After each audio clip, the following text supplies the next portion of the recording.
दोस्तों, ये संसार हजारों वर्षों से आगे बढ़ता चला जा रहा है।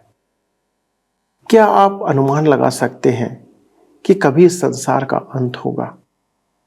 और यदि अंत होगा तो अंत में क्या होगा? और वो अंत कैसा होगा? क्या परमेश्वर ने अंत के लिए कुछ बातें निर्धारित कर रखी हैं? जी हां, बाइबल हमें बताती है कि अंत में क्या होगा। और उन अंत की बातों को जानने के लिए हमारा ये संदेश, हमारा ये अध्ययन आपकी सहायता कर सकता है, जो दानियल की पुस्तक के 12वें अध्याय पर आधारित है। दोस्तों, क्या आप इन बातों को जानना और समझना चाहते हैं कि अंत में क्या होगा, कैसे होगा? तो आइए हमारे साथ इस अध्ययन में शामिल हो जाइए और जानिए कि अंत क्या है और कैसा है।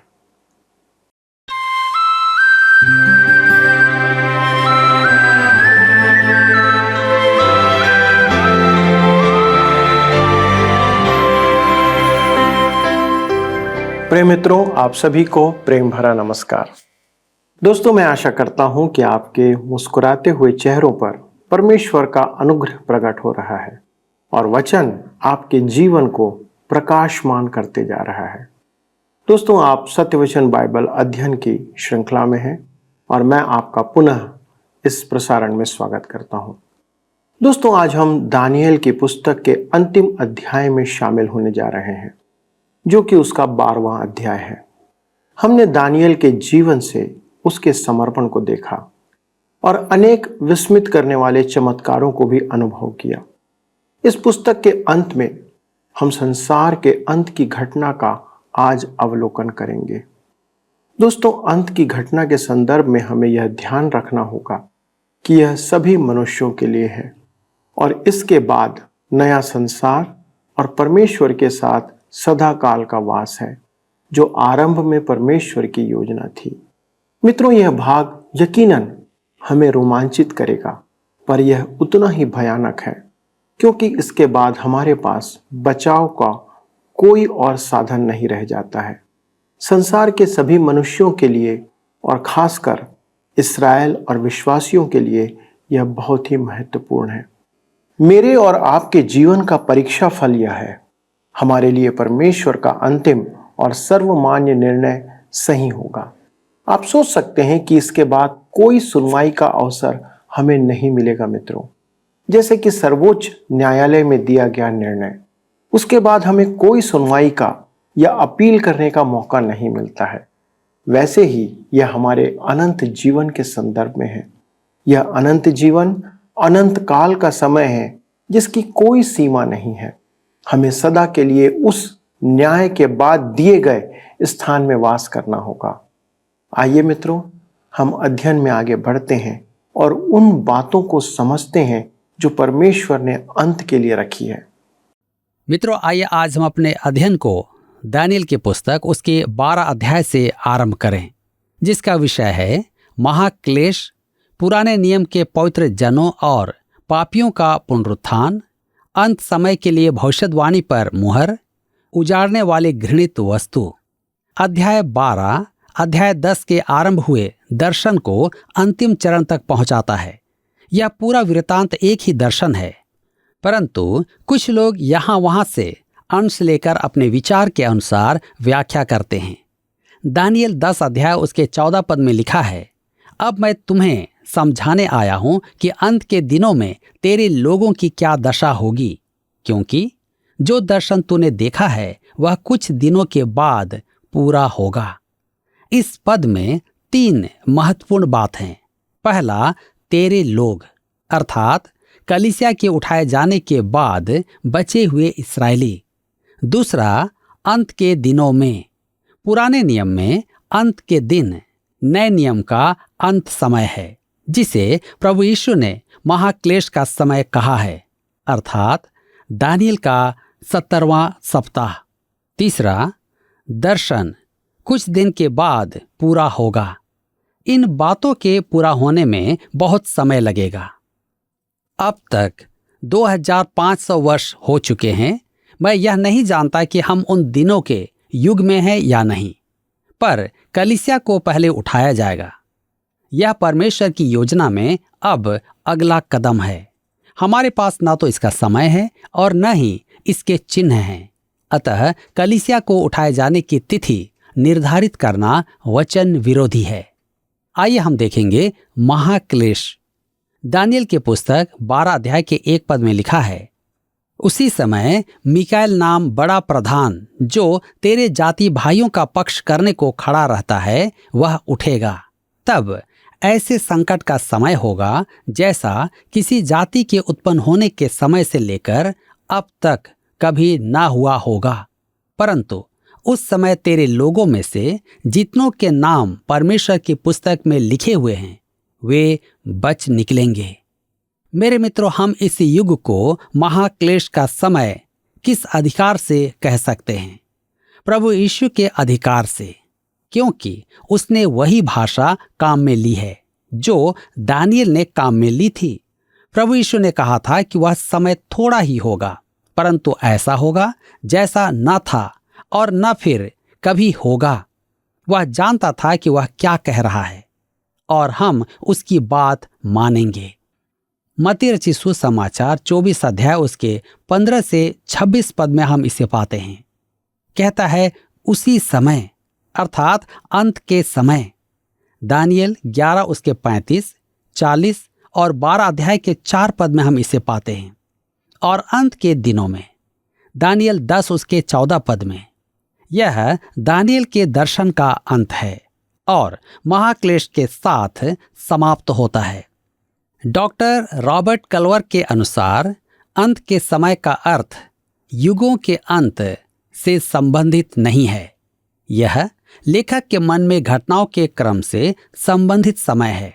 परंतु दानियल 10 उसके 14 से स्पष्ट है कि भविष्यवाणी उस समय से संबंधित है जब प्रभु यीशु अपना राज्य स्थापित करेगा।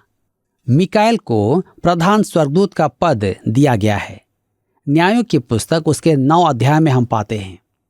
मिकाएल का अर्थ है जो परमेश्वर के स्वरूप में है। प्रकाशित वाक्य की पुस्तक 12 अध्याय उसके 7 पद के अनुसार वह शैतान को स्वर्ग से बाहर निकाल फेंकेगा। वह इस्राएल का रक्षक है और इस्राएल के लिए खड़ा रहता है। प्रकाशित वाक्य 12 उसके 14 से 16 पद में यूहन्ना उसकी रणनीति का वर्णन करता है।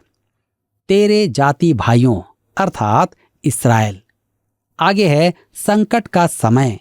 मत्ती रचित सुसमाचार 24 अध्याय उसके 21 पद में प्रभु यीशु ने इसे महाक्लेश कहा है। आगे है इस्राएल के बचे हुए भक्त सुरक्षित किए जाएंगे। मत्ती 24 उसके 22 पद, रोमियो 11 उसके 26 पद, प्रकाशित वाक्य 7 उसके 4 पद।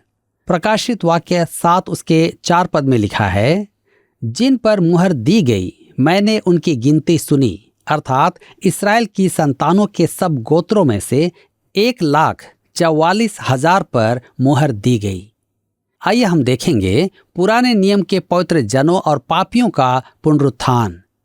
दानियल 12 अध्याय के 2 पद में लिखा है, जो भूमि के नीचे सोए रहेंगे उनमें से बहुत से लोग जाग उठेंगे, कितने तो सदा के जीवन के लिए और कितने अपनी नाम धराई और सदा तक अत्यंत घिनौने ठहरने के लिए।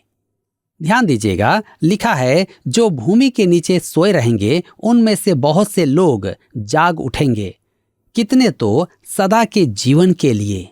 इस महाक्लेश के समय इस्राएल के शेष भक्तजन सुरक्षित रखे जाएंगे और अन्य जातियों का एक महान समूह जो उद्धार पाएगा वह भी सुरक्षित रखा जाएगा।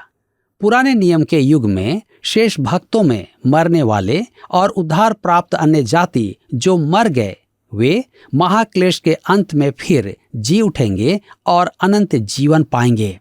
मेरे मित्रों, पुराने नियम के पवित्र जन कलीसिया के उठाए जाने के समय जीवित नहीं होंगे। पहला थिस्सलुनीकियों की पत्री 4 अध्याय उसके 14 पद में स्पष्ट लिखा है, परमेश्वर उन्हें भी जो यीशु में सो गए हैं उसी के साथ ले आएगा। और पहला थिस्सलुनीकियों 4 उसके 16 में लिखा है, जो मसीह में मरे हैं वे पहले जी उठेंगे।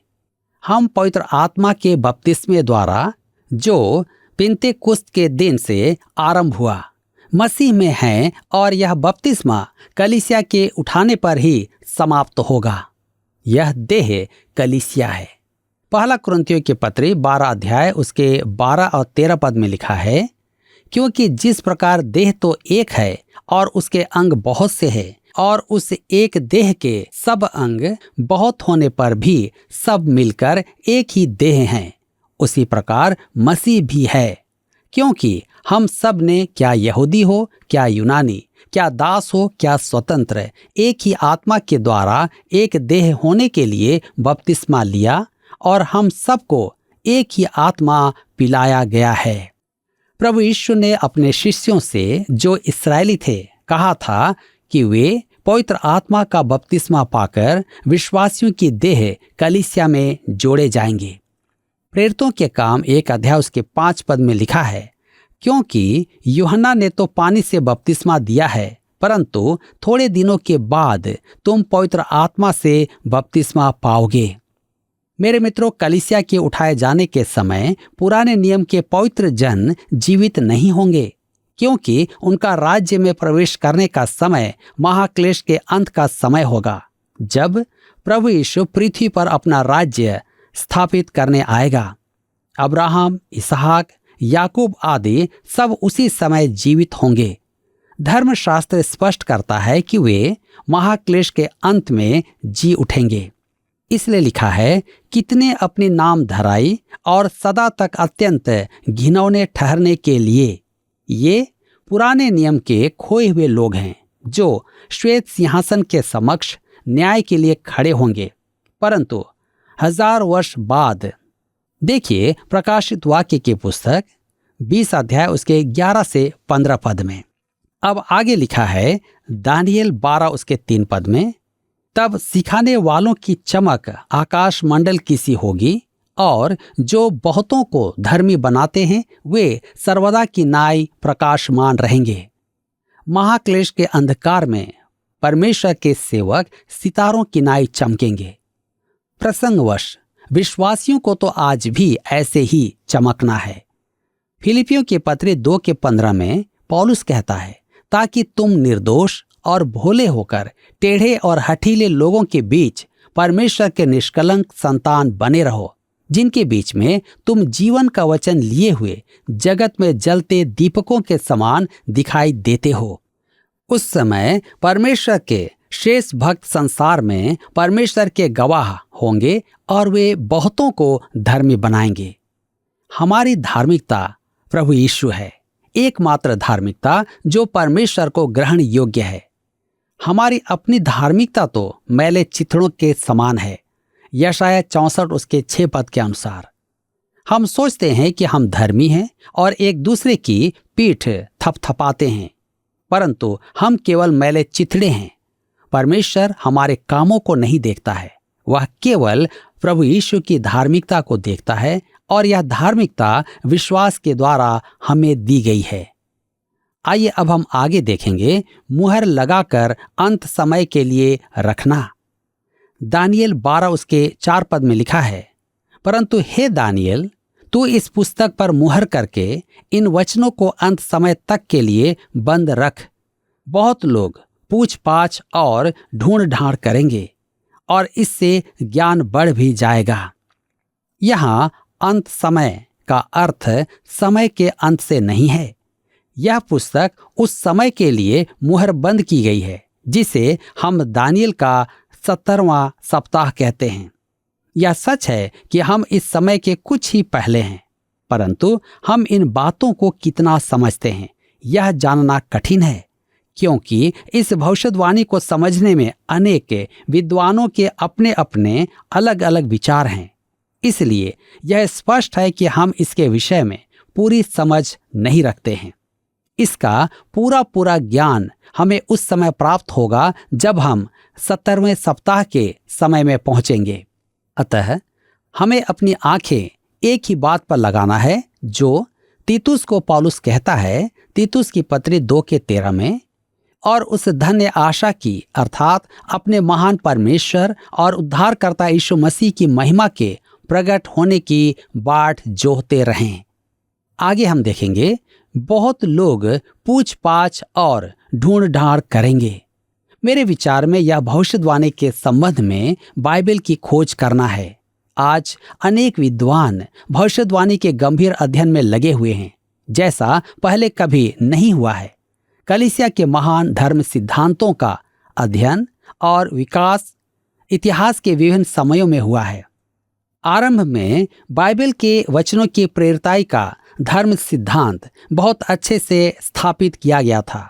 साथ ही प्रभु यीशु के ईश्वरत्व और मुक्ति के विचारों को भी स्थापित किया गया था। इसी प्रकार इतिहास में अन्य शिक्षाएं स्थापित की गई थी।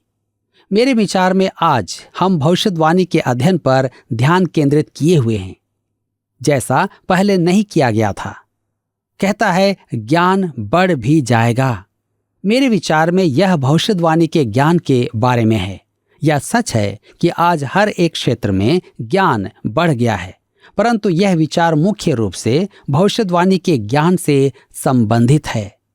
दानियेल 12 उसके 5 से 7 पद में लिखा है, यह सब सुन मुझ दानियेल ने दृष्टि करके क्या देखा कि और 2 पुरुष खड़े हैं, एक तो नदी के इस तट पर और दूसरा नदी के उस तट पर। तब जो पुरुष सन का वस्त्र पहने हुए नदी के जल के ऊपर था, उससे उन पुरुषों में से एक ने पूछा, इन आश्चर्य कर्मों का अंत कब तक होगा? तब जो पुरुष सन का वस्त्र पहने हुए नदी के जल के ऊपर था, उसने मेरे सुनते दाहिना और बायां अपने दोनों हाथ स्वर्ग की ओर उठाकर सदा जीवित रहने वाले की शपथ खाकर कहा, यह दशा 3.5 काल तक ही रहेगी, और जब पवित्र प्रजा की शक्ति टूटते टूटते समाप्त हो जाएगी, तब ये बातें पूरी होंगी। ये पद हमें अध्याय 10 के आरंभ में ले चलता है, जब दानियेल ने दर्शन देखा था। लिखा है, सन का वस्त्र पहने हुए, जिसे पहले देह धारण के बाद का प्रभु यीशु कहा गया है। यहाँ उसके साथ 2 पुरुष और हैं, एक तो नदी के इस तट पर और दूसरा नदी के उस तट पर। वह पूछता है कि इन घटनाओं में कितना समय लगेगा, तो प्रभु यीशु कहता है कि 3.5 वर्ष लगेंगे। यह शैतान के 70वें सप्ताह का दूसरा अंतिम भाग है। तब हम आगे देखते हैं, जब पवित्र प्रजा की शक्ति टूटते टूटते समाप्त हो जाएगी। यह एक विचित्र बात है, परंतु इसका अर्थ है कि महाक्लेश के अंत तक विद्रोही इस्राएल पूरी तरह टूट जाएगा और उस समय उनका परमेश्वर की ओर फिरने का महान कार्य होगा। दानियेल 12 उसके 8 पद में लिखा है, यह बात मैं सुनता तो था परंतु कुछ न समझा। तब मैंने कहा, हे मेरे प्रभु, इन बातों का अंत फल क्या होगा? यद्यपि दानियेल ने यह दृश्य देखा, परंतु वह समझ नहीं पाया कि वह क्या सुन रहा है और क्या देख रहा है। दानियेल उलझन में पड़ गया था कि उसने जो देखा है वह कैसे पूरा होगा। तब आगे लिखा है, दानियेल 12 उसके 9 पद में, उसने कहा, हे दानियेल, चला जा, क्योंकि ये बातें अंत समय के लिए बंद हैं और इन पर मुहर दी हुई है। मित्रों, दानियेल से फिर कहा गया कि ये बातें अंत समय में होने वाली घटनाएं हैं, जिन पर अभी कुछ समय के लिए मुहर लगा दी गई है। इसे हम पद 4 में पाते हैं। अब हम आगे बढ़ते हैं। उजाड़ने वाली घृणित वस्तु। दानियेल 12 अध्याय के 10 पद में लिखा है, बहुत से लोग तो अपने अपने को निर्मल और उजले करेंगे और स्वच्छ हो जाएंगे, परंतु दुष्ट लोग दुष्टता ही करते रहेंगे और दुष्टों में से कोई ये बातें न समझेगा, परंतु जो बुद्धिमान हैं वे ही समझेंगे। परमेश्वर के महान सिद्धांत दानियेल के समय से अंत समय तक रहेंगे, चाहे युग कैसा भी हो। पहला है, बहुत से लोग अपने को निर्मल और उजले करेंगे, अर्थात वे जो प्रभु यीशु को ग्रहण करेंगे। तीतुस 3 के 5 में पौलुस कहता है, तो उसने हमारा उद्धार किया और यह धर्म के कामों के कारण नहीं जो हमने आप किए, पर अपनी दया के अनुसार नए जन्म के स्नान और पवित्र आत्मा के हमें नया बनाने के द्वारा हुआ। यह परमेश्वर की दया के कारण होगा। दूसरा है, दुष्ट लोग दुष्टता ही करते रहेंगे। यह प्राकृतिक मनुष्य हैं। पहला कुरिन्थियों के पत्री 2 उसके 14 पद में पौलुस लिखता है, शारीरिक मनुष्य परमेश्वर के आत्मा की बातें ग्रहण नहीं करता, क्योंकि वे उसकी दृष्टि में मूर्खता की बातें हैं और न वह उन्हें जान सकता है, क्योंकि उनकी जांच आत्मिक रीति से होती है। तीसरी बात है, परंतु जो बुद्धिमान हैं वे ही समझेंगे। यूहन्ना रचित सुसमाचार 16 अध्याय उसके 13 पद में लिखा है, परंतु जब वह अर्थात सत्य का आत्मा आएगा तो तुम्हें सब सत्य का मार्ग बताएगा, क्योंकि वह अपनी ओर से न कहेगा, परंतु जो कुछ सुनेगा वही कहेगा और आने वाली बातें तुम्हें बताएगा। दानियेल 12 उसके 11 पद में आगे लिखा है, जब से नित्य होमबलि उठाई जाएगी और वह घिनौनी वस्तु जो उजाड़ करा देती है स्थापित की जाएगी, तब से 1290 दिन बीतेंगे। हम इस पद के महत्व को बढ़ा चढ़ाकर नहीं कह सकते, क्योंकि प्रभु यीशु ने स्वयं कहा था मत्ती 24 उसके 15 पद में, इसलिए जब तुम उस उजाड़ने वाले घृणित वस्तु को, जिसकी चर्चा दानियेल भविष्यद्वक्ता के द्वारा हुई थी, पवित्र स्थान में खड़ी हुई देखो। यह इस्राएली शेष भक्तों के लिए संकेत है कि महाक्लेश का आरंभ हो गया है। पशु की मूर्ति 1290 दिन मंदिर में खड़ी रहेगी। यह वास्तव में 3.5 वर्ष के 30 दिन बाद की घटना है। महाक्लेश का समय 1260 दिनों का होगा। पता नहीं क्यों ख्रिस्त विरोधी के अग्निकुंड में डाले जाने के बाद भी 30 दिन तक वह मूर्ति मंदिर में रहेगी। दानियेल 12 उसके 12 पद में लिखा है, क्या ही धन्य है वह जो धीरज धरकर 1335 दिन के अंत तक भी पहुंचे। मेरे मित्रों, यहाँ दिनों का एक और क्रम दिया गया है जिसका अर्थ नहीं समझाया गया है। बस यही कहा गया है, क्या ही धन्य है वह जो धीरज धरकर 1335 दिन के अंत तक भी पहुंचे। यह पुस्तक अंत समय के लिए मुहर बंद कर दी गई है। कभी कभी हम आवश्यकता से अधिक जानने की कोशिश करते हैं, जो अनुचित है। दानियेल नबी की पुस्तक 12 अध्याय के 13 पद में लिखा है, अब तू जाकर अंत तक ठहरा रह और तू विश्राम करता रहेगा और उन दिनों के अंत में तू अपने निज भाग पर खड़ा होगा। जिस प्रकार प्रभु यीशु ने शमौन पतरस से कहा था कि वह मर जाएगा, उसी प्रकार दानियेल से भी कहा गया कि वह मर जाएगा। पतरस प्रभु यीशु के आगमन तक जीवित नहीं रहेगा, परंतु वह 1000 वर्ष के प्रभु राज में प्रवेश करने के लिए फिर जी उठेगा। लिखा है, अपने निज भाग अर्थात प्रभु राज के आरंभ में वह पुराने नियम के संतों के साथ जी उठेगा। तब कहता है, उन दिनों के अंत में अर्थात प्रभु राज के विपुल प्रवेश के समय। मेरे मित्रों, इस समय हमारे सामने यह भविष्य है जो कहता है कि प्रभु यीशु इस पृथ्वी पर अपना राज्य स्थापित करने आने वाला है। हमें इस समय यही आशा बांधे रखना है।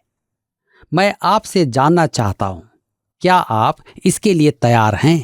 मित्रों, हम अंत के समय में वास कर रहे हैं और उसका भी अंत आने वाला है। जैसा कि हमने सुना, सबसे पहले बहुत से लोग जो भूमि के नीचे सोए हुए हैं, उनमें से कुछ जाग उठेंगे। कुछ तो जीवन के लिए और कितने तो अपनी नामधराई के लिए और सदा तक अत्यंत घिनौने ठहरने के लिए। हमारा जीवन केवल इस पृथ्वी तक सीमित नहीं है, हम अनंत समय के लिए बनाए गए हैं।